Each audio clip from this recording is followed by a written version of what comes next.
Okay. So can everybody see the slides?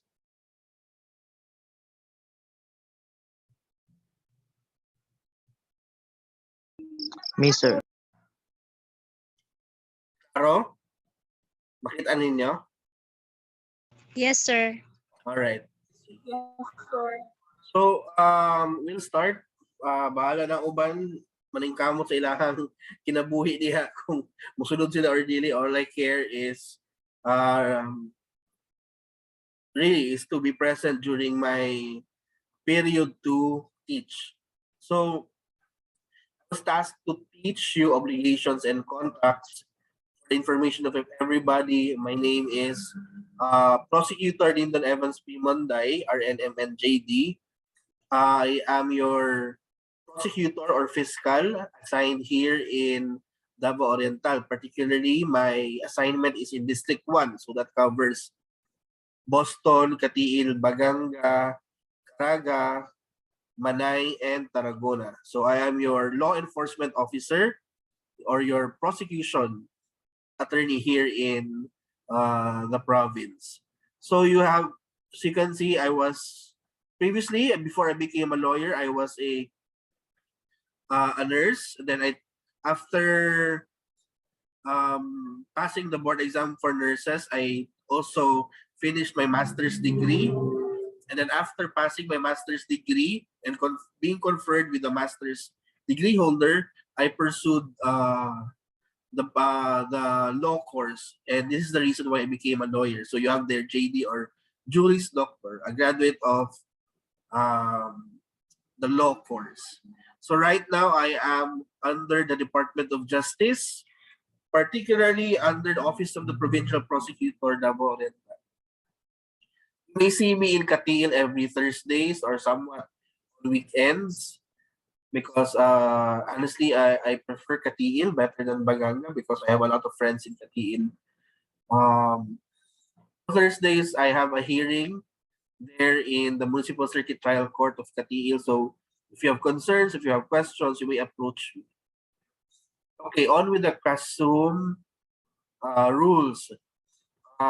Actually, I do not care if you attend my class or not, but wala sisihay if mamagsak mo sa ako ang klase due to absences or unable to answer my exams. But if you have questions or you have problems, you may address your concerns to me at any time.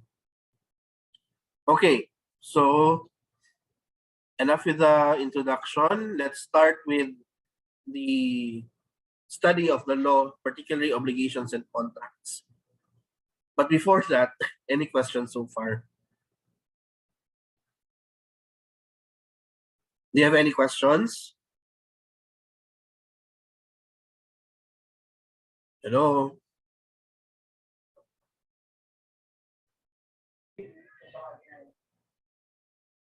Questions? Anyone? None? None, sir. All right. So I usually record my lectures and post it on YouTube so that you can review the video or the class presentation at any time.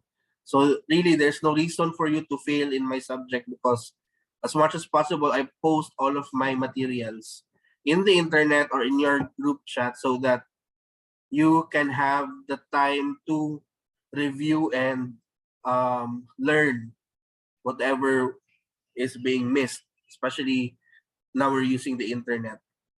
Okay, so introduction to law first. What do you mean by law? When you say law, it is any rule of action or any system of uniformity. It determines not only the activities of men as rational beings, but also the movements or motions of all objects of creation, whether animate or inanimate, meaning whether living or non-living. When you say law, it means that it is that governing framework which tends to put all of us individuals into line so that we can be orderly. That is the purpose of your law. Now, when you hear the word law, di ba, mo kabaloan ng balaudan na, remember, there is a Latin maxim that we call ignorantia legis non excusat, meaning ignorance of the law excuses no one from compliance therewith. Hence, if you violate a law and your excuse is, I do not know that law, then your excuse is pathetic because of the Latin maxim, ignorantia legis non excusat.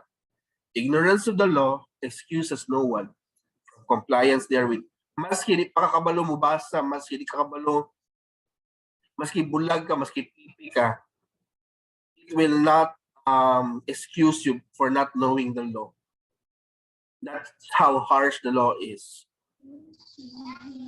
Now, Oblicon is part of your civil law. Let me remove this for a second.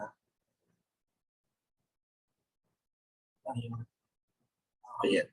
So your obligations and contracts is a part of civil law. So sir, also man in civil law, sir. When you hear the word civil, it is derived from the Latin word civilis, a citizen, meaning you are not a savage or a barbarian or a barbaro, meaning nakay unsa ba? Nakay natunan. You're a citizen, you're a member of society.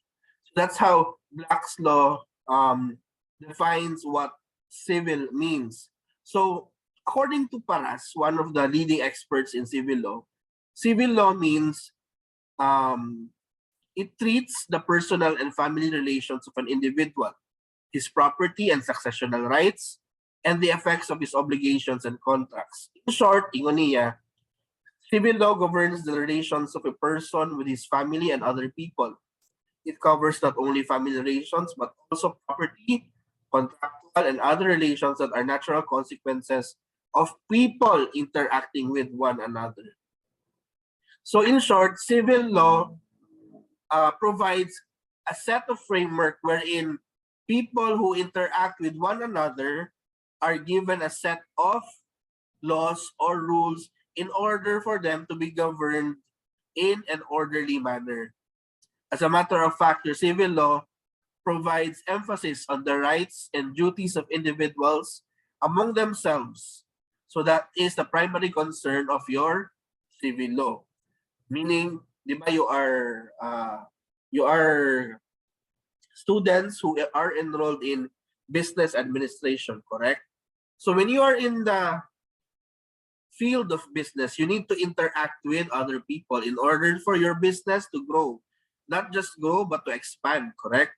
And when you engage in business, you have to learn the laws surrounding the business, such as what your obligations are, what do you expect from the other party in terms of his obligation, what contracts, what type of contracts you should enter, and other matters involving the interaction with one another, and as well as the properties involved in your obligation. So that is civil law. Any questions so far? Masyadong English.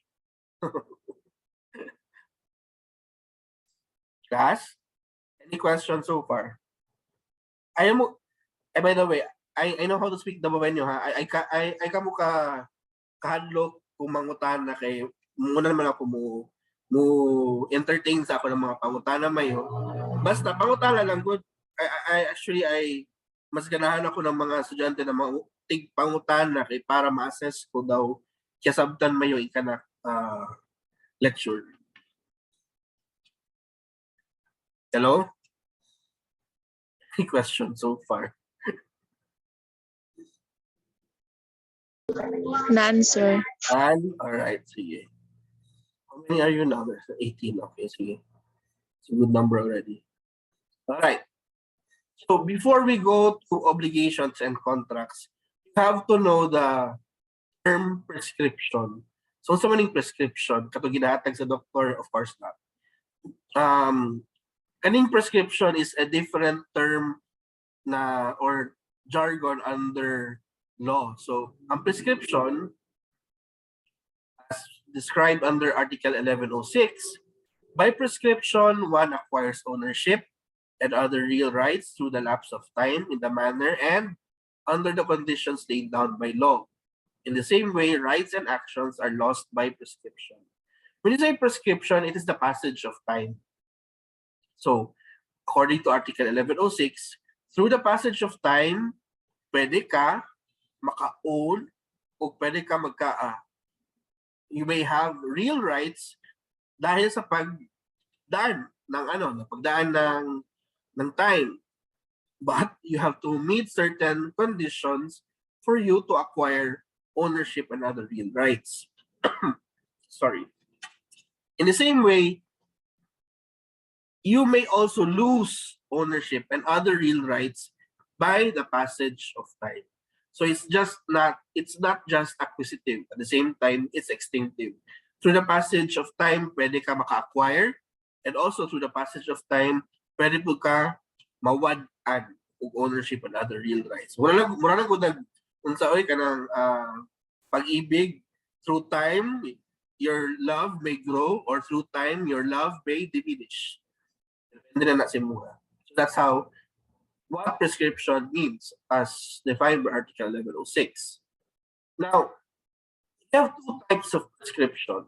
Like I said, it's acquisitive and extinctive. When you say acquisitive prescription is the acquiring of ownership and other real rights, whereas extinctive prescription is the loss of ownership and other real rights. Now, under acquisitive prescription, you have ordinary prescription or extraordinary prescription. So may difference aning duha. Okay. When you say ordinary prescription, you acquire certain real rights and ownership through passage of time by means of or through good faith or just title. When you say good faith, giangko nimo isa ka butang, kabalo ka na way manag-iya ani, kabalo ka na walay taga-possess aning butangan ani, and kabalo ka na imuha gid siya. So that is ordinary prescription. Whereas extraordinary prescription is kabalo ka na kay ka-share aning yutaa, pero gusto nimo kuhaon ning yutaan ani, so imong buhaton kay gusto nimo agawon ning yutaan ani. So that is extraordinary prescription. So in ordinary prescription, possession has to be in the concept of an owner, public, peaceful, and interrupted. Meaning, for you to acquire certain ownership and real rights over a certain thing or a property, you have to be the owner. You have to let everyone know that you are the owner. Your ownership must not be uncontested, meaning peaceful, walay nakik-away sa imuha na dili man imuha pa man na. And lastly, it is uninterrupted. Meaning, gikan sa imuha, gipasa nimo to your son, from your son, gipasa nimo to his grandson. That is what you call owner, public, peaceful, and uninterrupted concept. Any questions so far? Lisod na. Lisod ang balaod. Sean, anyone? Wala? Ikaw na? Okay, so I'll continue, okay? So again, we have another concept which what we call LACHES. So, sir, so many LACHES. This is the failure or neglect for an unreasonable and unexplained length of time to do what which by exercising due diligence could or should have been done earlier. It is actually negligence or omission to assert a right within a reasonable time, warranting a presumption that the party entitled thereto either has abandoned it or declined to assert it. So, sa mga example, aning LACHES. For example, you are business owners, correct? Sure man yun ko, may maging mga businessman because of your course. So, let's say, dahil nangutang sa inyo ha, ma'am sir, can I have a contract of loan with you in the amount of 500,000 pesos? Walay kontrata, walay kontrata, walay material, walay instrument. Verbal lang ta. So, niuyon mo, gipahulanin mo siya og 500,000 pesos. Under the law on prescription, you have 6 years for you to collect your right against sa nangutang si Muha. That is how important prescription is. So, halaka, nangutang man ito si mangutang 500,000. So, dapat from the date na gipautang na ko siya up to 6 years, dapat makakolekta na ko sa iyaha. Or else, wala na ko'y rason na makakolekta sa iyaha kasi na may prescription atong ginatawag. Now, here comes on the 7th year, wala gyapon ka naka-initiate og collection of sum of money sa imong giutangan. You can no longer file a case against doon sa nangutang sa imuha because of LACHES, meaning you were negligent and you had the failure to do or exercise diligence which you should have done earlier. Meaning, i-omit ni mo imuhang right ba na mongolekta sa iyaha. Remember, di ba? 6 years ka lang pwede makakolekta sa iyaha because it was just through an oral contract. So, the 7th year, you can no longer collect from it. Okay? Ito na saba.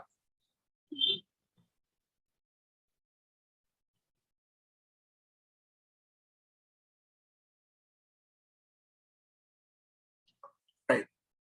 Any questions so far? Sir, sir, di ba sir, pag mangutang gani ka sir, kanang di ba dili nakasulat lagi na sa law sir nga dili siya pwede makulong. Sa kuan ba yata sa Article 3 section? Yes. You cannot be imprisoned due to your debt. But remember, you are required to pay for your debt or imuhang utang. So sa may buhaton nimo ana if for example, dili ka makulong, but the court, once this case has been filed, may collect all of your properties in order to pay your loan. Remember that. So for example, ikaw, Miss, parang mo ma'am? Razel sir. Miss Razel, for example, ikaw nangutang kag 500,000, wala ka kabayad. The court found out that you are liable civilly for 500,000 pesos because you were unable to pay for your debts. So ang buhaton sa court ana is mangitag propriedad nimo. Let's say naka-arrange siya diha na lupa worth 250,000. Kada kuhaon na sa korte ug i-apply sa utang nimo sa imuhang creditor. You may not go to prison but you will lose certain properties. Remember, naay ubang tao na ginadescribe nila as utang na siya para dili sila makulong. But remember, you have what you call estafa, which is a criminal case. Sa maning estafa, you sought property or movables from another person under the premise of fraud.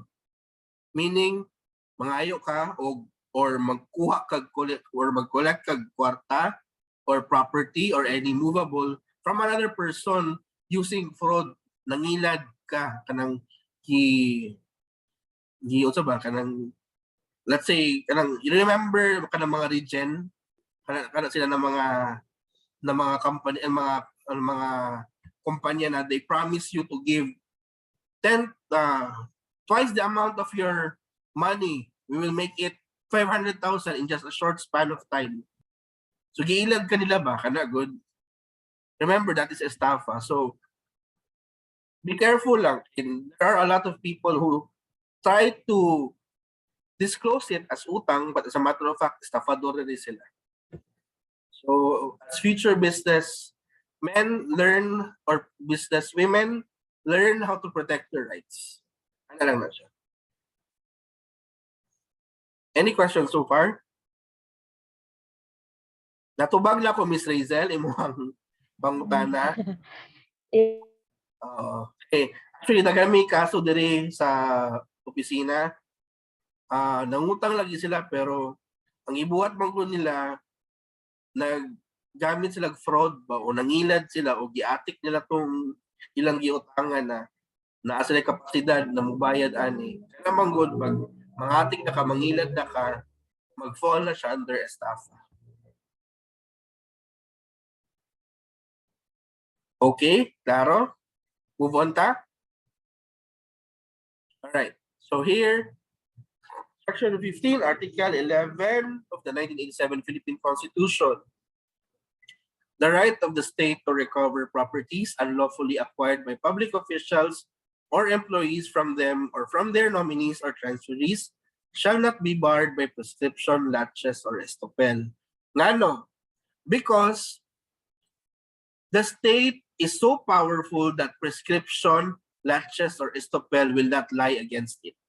Meaning, you cannot use prescription, laches, estopel against the government. Meaning, pag ikaw, let's say, public officer ka, nangawat kag mga propriedad, and through the passage of time or prescription, ingog ka, ako ana ni kay I acquired it extraordinarily by prescription. Ako ana ning mga butangan ni. Remember, since you acquired it from the state, and the state will go against those properties that should have been of public ownership, remember that prescription, laches, or estopel will not work against the state. Kuhaon niya po na sa gobyerno, mas kikikawat na nimo na since 1950s or since 1960s. Inga na ka-powerful ang gahom sa state or sa State Republic of the Philippines. Now, I have a pending case here in Maganga. So just to exemplify this provision, ang iyang gibuhat, he was a former officer sa DENR. Ang iyang gibuhat, 8 ka titulo, gipangalan niya under sa iyahang pangalan. Klaro yung kayo ba, nagikawat yun niya, gimanipula yun niya. Now, the office of the ombudsman is now asking him to return these properties. One of his defenses was, uy, ako naman ni kay ninabay naman ang extraordinary prescription. Niagi na ang a number length of time. Niya ako ana ni siya kay nabay na gud pinakatuig. According to the ombudsman, no, you cannot acquire that because that is property of the state. And once it is a property of the state, prescription, laches, or estopel will not work against it. So we can always, the agents of the government, the law enforcement team of the state, can always and will always and shall always go after these public officials who are corrupt, especially those who were able to acquire properties during their tenure as public officials. So naklaro ang example ani. So i-sideline na to sa inyong kursa. So if ever na may public official na mo baligya sa inyo og yuta, be careful kay it might be a state-owned property. So kamo, if ever palito ninyo ni siya na property, be careful lang yun. Make sure na dili siya property, state-owned property kay the state can always collect or retrieve it from you, whether it be by hook or by crook, choke. Either by judicial process. Any questions so far? Wala? Klaro? Wala yan ta ha? Yes, sir. Right. Sige. Things or properties that cannot be acquired by prescription. So, unsa may mga things or properties na pwede dili nimo pwede ma-acquire through the passage of time. So, you have there first, those protected by a torrents title. So, unsa man yung torrents title? This is a system of framework of registering your properties, especially your real properties. Kanang titulo gani, kanang titulo sa imong yuta mo na siyang torrents title. So if you have a title, let's say over a parcel of land, unya na ni squat diha, niya ana siya, hoy 50 years na ko na adiri. Ako ana ni through extraordinary prescription. So the contention of that person na nag-squat sa imong yuta is untenable, or what, it does not hold water because that the parcel of land is covered by a torrents title. So since it is covered by a torrents title, prescription will not work against it. So imuha gini niya siya mas kinaay mo squat sa imuhang area kinama kay titulo mo na pasabot ana. Second, movables acquired through a crime. So, alangan. So for example, if a nangawat kang B, ikawat niya ang iPhone ni B, tapos ato amang god, movables are acquired through prescription extraordinarily after 4 years. So after 4 years, ay bahalaan mo na, uy, ikaw mo dito nangawat sa ko ang cellphone after 4 years, ikaw mo naman di simuha ako ang cellphone. Maingon ka, dili, uy, ako ana ni kay through the passage of time through extraordinary prescription, the law grants me that this cell phone will be mine. Of course, A is wrong because you can never acquire movables through prescription, especially if it is acquired through a crime. And A committed the crime of theft or robbery back if it was done through intimidation or with force. And lastly, you cannot acquire by prescription those which are outside the commerce of men. So what do you call those things which are outside the commerce of men? The sun, the moon, the stars, the rivers, the ocean. Let's say for example, nakibundok diya sa Katiil. Kanina bundok ni mo diha sa Katiil kay very special because every 12 midnight na mo daong diha na moon above si muhang mountain. Diyan mo ana ka. Since amuha naman ni for a passage of over 50 years kaning moon, amuha na po ning moon kay dili man siya gadaong sa kuang mountain every 12 midnight. Of course na. You are wrong because you cannot acquire property through prescription which is outside the commerce of men. You cannot acquire the moon. Dili mo pwede ang kunon ang bulan because it is outside the commerce of men. Klaro?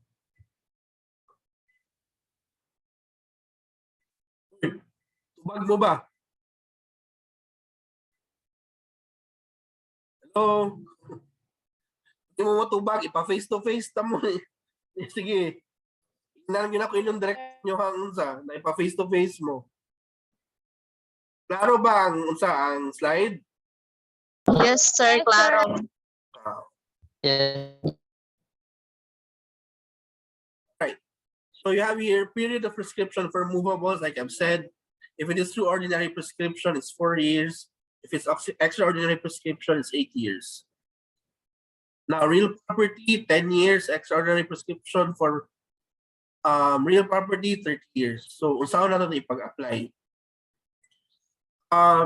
For example, ako, I have a parcel of land doon sa river. Di ba ang tendency pag naimong yuta sa river, na chance na mo expand na siya kay nag-a-add man og land. Kaya di ba ang tubig gikan sa bukid, saya magdala na siya dagko ng mga land mass na yuta kunya i-add ang imong yuta. So if you can see na ginadungagan na imong yuta, let's say from 100 square meters nadungagan og an additional 30 meters, so it's a total of 430 meters, right? So anong 30 meters nimo na extension kinahanglan i-occupy nimo na by ordinary prescription para mapunta na yan sa under sa ownership mo. So, you have to possess it. You have to let everyone know that ako aning extra 30 meters na nadungagan sa kuang yuta. So, you have to stay there for a period of 10 years or at least lang mag-possess it for a period of 10 years for you to own that additional 30 meters wide na yuta. What else? Extraordinary prescription. For example, si letter A, nagpuyo sa isa ka parcel of land ng 100 square meters. Dili din siya titulado ha, let's say. Dili na siya titulado. So nagstay siya diha for let's say for a period of 5 years. Karon, lain ni squat. The another person ni squat siya diha sa 100 square meters, ikuha niya ang 50 square meters for a period of 30 years.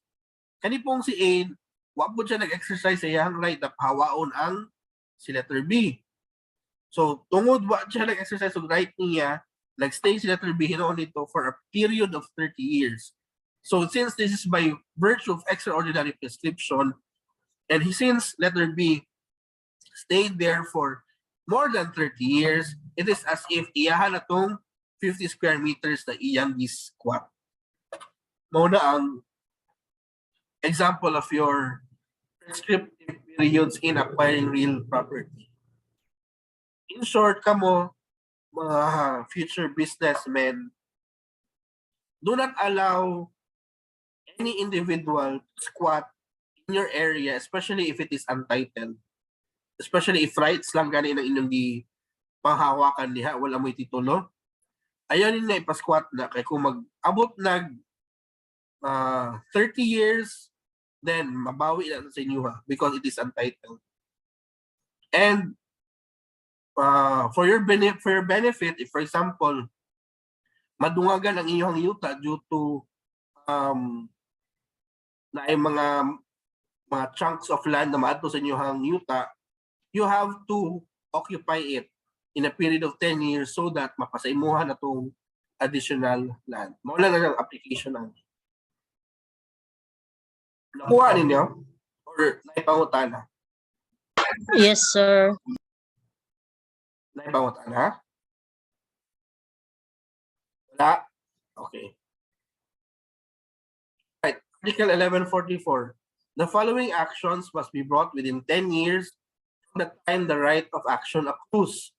So this is very important. Gamit kayo ninyo ni as future businessmen. Upon a written contract, upon an obligation created by law, and upon a judgment. So for example, you, a businessman, executed a contract with letter B. So, ang inyong contract, let's say, magbayad ka o 50,000 pesos sa kuha kay giparenta na ko ang yuta sa imuha. Okay, so nagbayad siya. For the first period of 5 years, nagbayad siya. But eventually, on the 6th, 7th, 8th year, wala siya nagbayad. Unya, nakapansin ka, uy, wala magabayad ng sila Trevi sa kuha o renta. Pero namoy kasulatan na unsa na lease contract. So, para mag-work ang lease contract against that person na wag gabayad si muha, you have to file a collection of sum of money before the court before mag 10 years. Or else, kanang imuhang written contract, ma-void na siya. Kaya wala nimo gi-pursue ang imong action against that person who did not fail, who failed to pay you. So any written contract has an expiration of 10 years in short. So dapat within 10 years, ma-execute na nimo ang imuhang real rights, ang imuhang mga habol as against that individual. Next, an obligation created by law. So kung ang, let's say, ang balaod magpabor sa imuha, let's say, hatagan di kag danyos, letter A, kay tungod wa nagbayad si letter B sa imuha. So within a period of 10 years, dapat maka-file na ka og case laban sa ihawag danyos or else di nakakolekta og danyos sa iyaha. Na judgment. So for example, PNB nag-away sa isa ka yuta.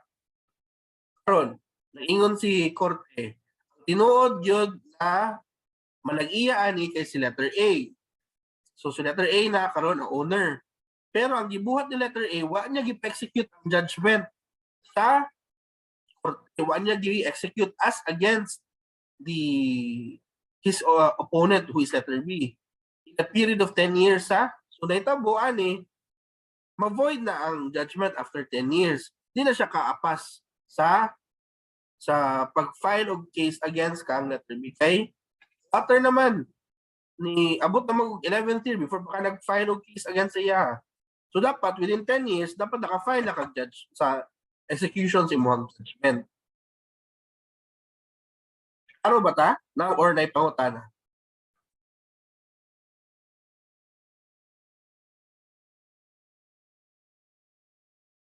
Any questions so far? Klaro na, sir. Claro? Okay.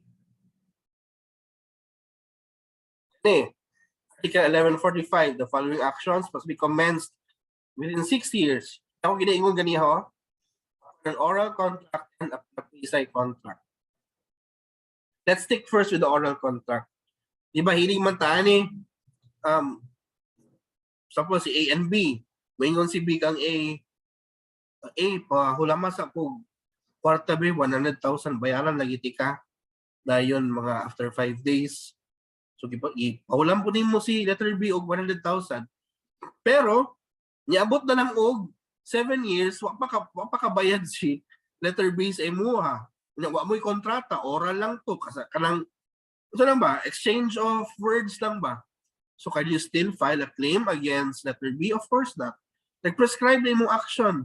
You should have collected that 100,000 from him within 6 years. That is the law. You should have pursued a collection case against him within 6 years. Dapat pa lang, katong wala siya kabayad after 5 days, nag-demand letter na kasiyaha, ug at the same time, kung nato na makabayad ba siya or dili, kung di siya kabayad, then that's the time you should have filed the case. Ayaw pa abta og 6 years, ginoo ko. Mao nang problema diri sa Oriental. Kanang naghulat lang ang tao ng creditor na magbayad ang debtor. Yeah. Ang debtor baya, na tendency dili gid mo bayad. Di ba kay sa pador siguro. Okay, upon a quasi contract. So man quasi contract.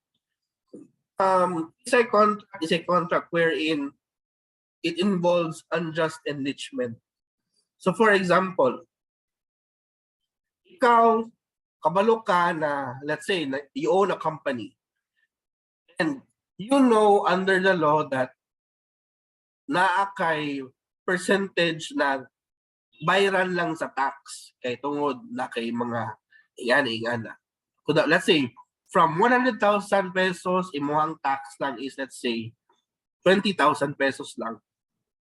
Pero ikaw, nagdinanghag ka, imong gibayad sa gobyerno sa BIR is 150,000 pesos. So there is unjust enrichment on the part of BIR, right?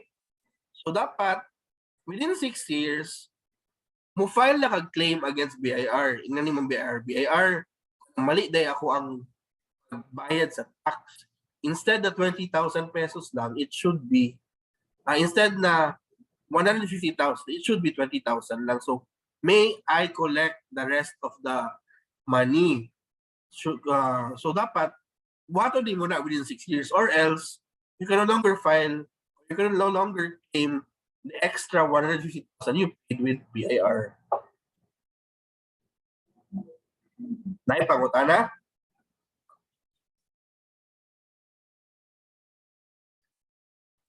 Wala, sir.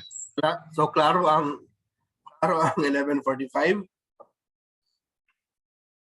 Yes, sir. Yes, sir. Right, 1147. The following actions must be filed within 1 year. O kanina? Forcible entry and unlawful detainer and for oral defamation.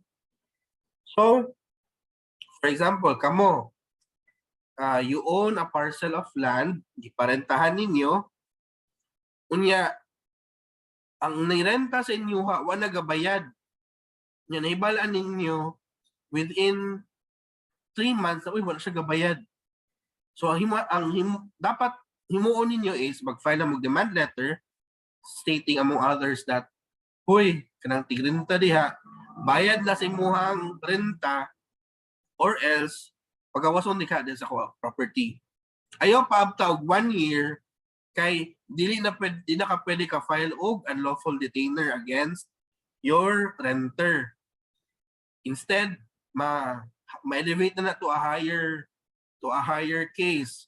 usually action reinvindicatoria or ano to? Reinvindicatoria or other civil cases na taas kayo ang filing fee.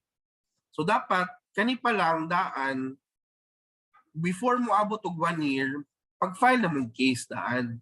Kaning forcible entry morning mga squatter sa atua. For example, na kay parcel of land. Unya imong ginatanaw na okay, ako ang yuta wala gi-squat. Then one day, naibalanin mo na, uy, nalagi ito ko na balay dito sa mua. So you have to file forcible entry within 1 year from the time you discovered na ay nagpuyo si muhang yuta.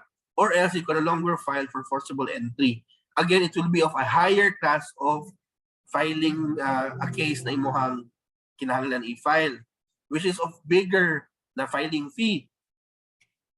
Yung oral defamation, example, ingnan ka, ikaw ang bayhana ka, bao kang bilat, payat ka mga lalaki, pukpok ka, bao kang bilat sa mga ingana. So oral defamation. Ayaw hulata na muabot og 1 year before ka mo file og criminal case against that individual, or else it will prescribe, meaning dili nakaka-file against sa iyaha. So if you were defamed today, say ko, puta ka, kayo sa bao kang bilat, kang payat sa mga lalaki, dagan kang lalaki, kirida lang ka, kabit ka, imuhang bilat, mga nag-unsa, mga nag-Pokemon, so dapat, by next week, pag-file nagkaso, dayon ay nahulat na talag 1 year, para mag-work pa ang case, ang criminal case against that individual who defamed you. Klaro? Klaro, sir. Okay. Sir. Yes. May pangutana? Okay, sige. Wala, sir. Wala, okay, sige. Okay. 1155, the prescription of action is interrupted when they are filed before the court, when there is a written extrajudicial demand by the creditors, and when there is any written acknowledgement of the debt by the debtor. So, unsay pasabot ani? So, kung ikaw ang dehado and prescription is against you, meaning, uy, kinahanglan i-file na nako ni kay mag-prescribe na akong action, meaning di na ako ka-file. So, unsay buhaton nako para ma-stop ang prescription. So, imong buhaton is dapat maka-file na ka og kaso sa korte. Second, dapat maka-demand letter na ka laban sa imuhang debtor. And lastly, dapat ay imuhang debtor o kanang sa may nangutang sa imuhang sa may na ay utang na loob sa imuha, dapat i-acknowledge niya through an instrument, specifically a written instrument na siya'y utang sa imuha. By doing these 3 actions, prescription will not run anymore. It will be halted or it will be stopped. So, pabor kayo sa imuha, kaya salamat, na-stop na ko prescription. So, that means dapat ko'y time na ma-collect kung sa may pwede na ko i-collect laban sa kuang opponent. Klaro?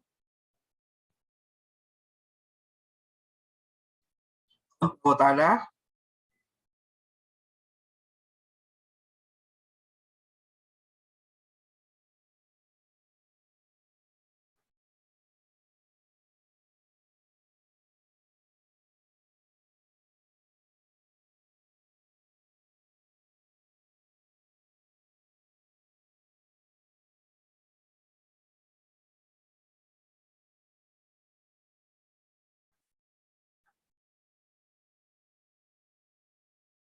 Any questions so far?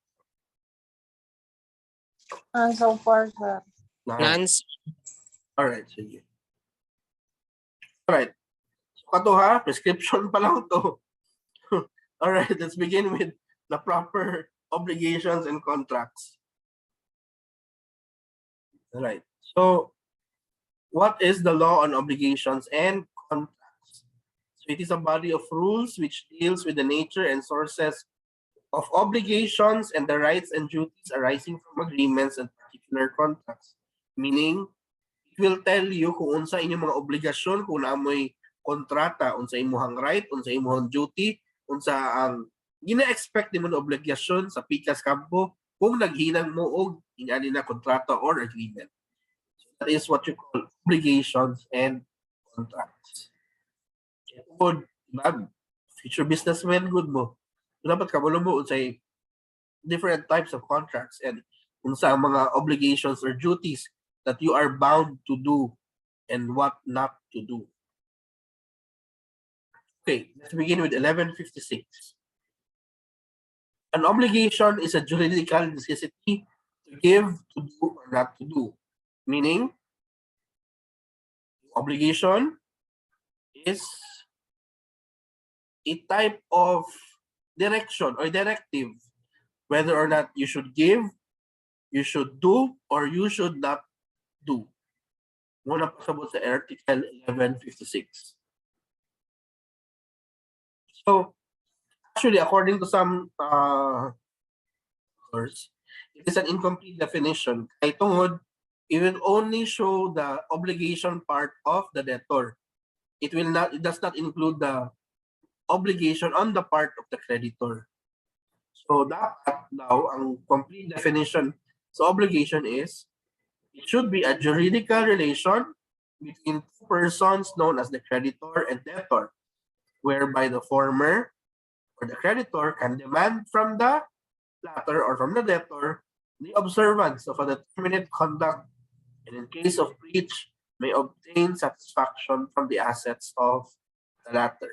So pasabot ani kay ikaw ang creditor, meaning ikaw ang naay right na mo demand from another person, kaya nimo siya let's say naka-demand sa iya kay tungod na siya utang sa imuha. So kung ang agreement ninyo, if wa gid siya nagbayad sa imuha, ikaw na creditor na kay katungod na kuhaon ang asset niya o kuhaon ang other properties niya kay para pambayad sa imong giutang. Muna ang complete definition of an obligation. But kasa kaning obligations and contracts dili kay puro utang-utang lang. It's actually an exchange of obligations between a creditor and a debtor. Now, very vital ni siya. Unsa ang elements of an obligation? So you have here the active subject, the passive subject. When you say the active subject, it is called as the creditor or the obligee. So kaning active subject, creditor or obligee, has the power to demand the prestation. It is he who in his favor the obligation is constituted, established, or created. It is he who has the right to demand.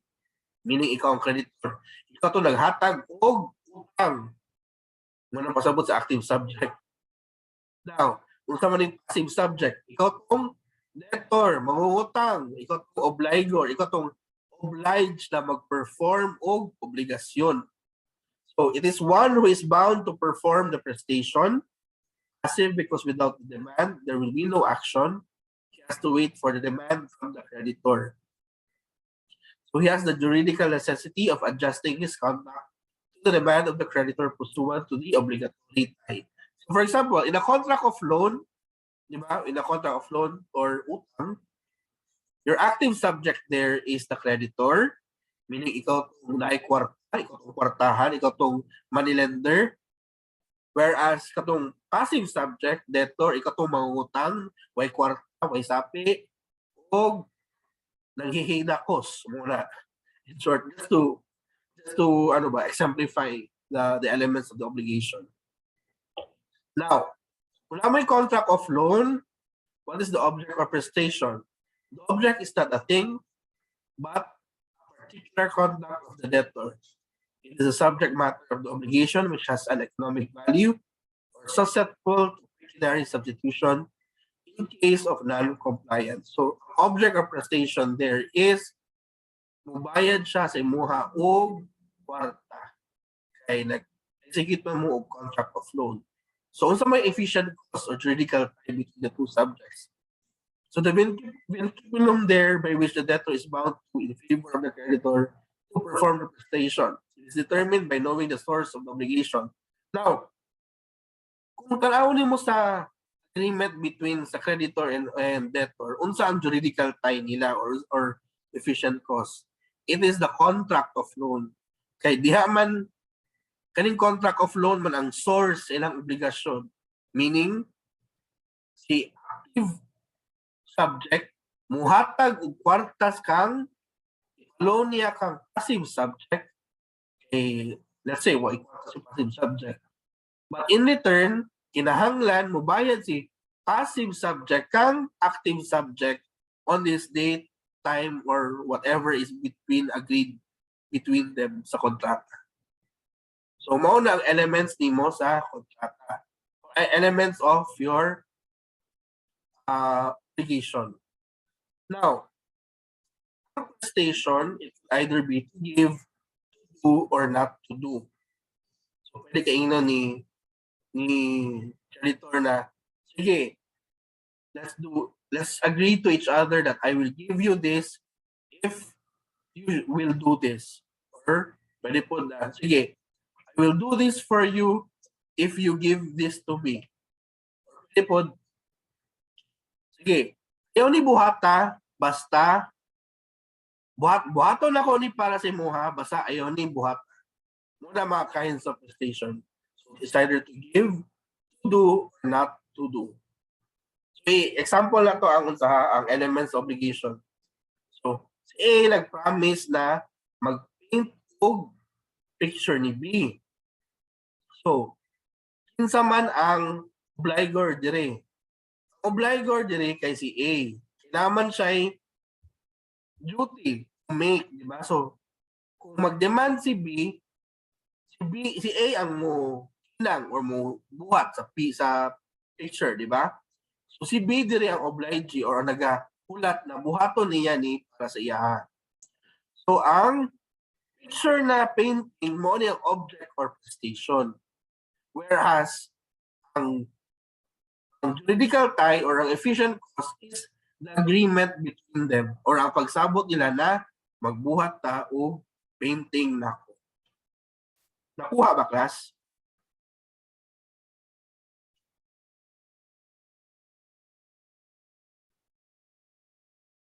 Hello?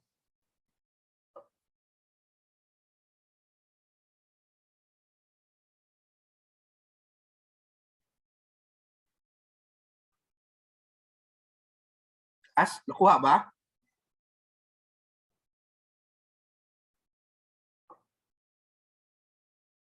Yes, sir. Yes, all right. Sige. So it's 6:57. I think we should stop here. Before we end the session, you turn on all of your cameras because I need to present this to the faculty na nag-conduct of class.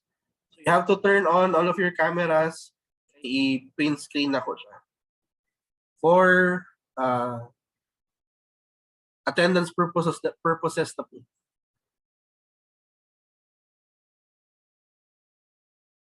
Question, are all of you from Katiil? No, sir. Asang uban?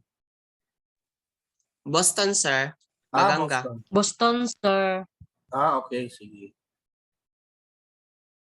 Alright, sige ha. Antoniano, Antenorio, Autida, turn on your cams. Andoyo, Pakarat, oh, what happened?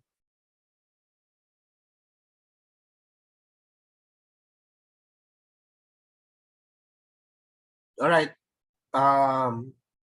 Smile, 1, 2, 3. Okay. Thank you. So let's meet on Friday, same time again. Okay. I will send you the PowerPoint slides as well as the recorded session today. Thank you for your participation. Thank you, sir.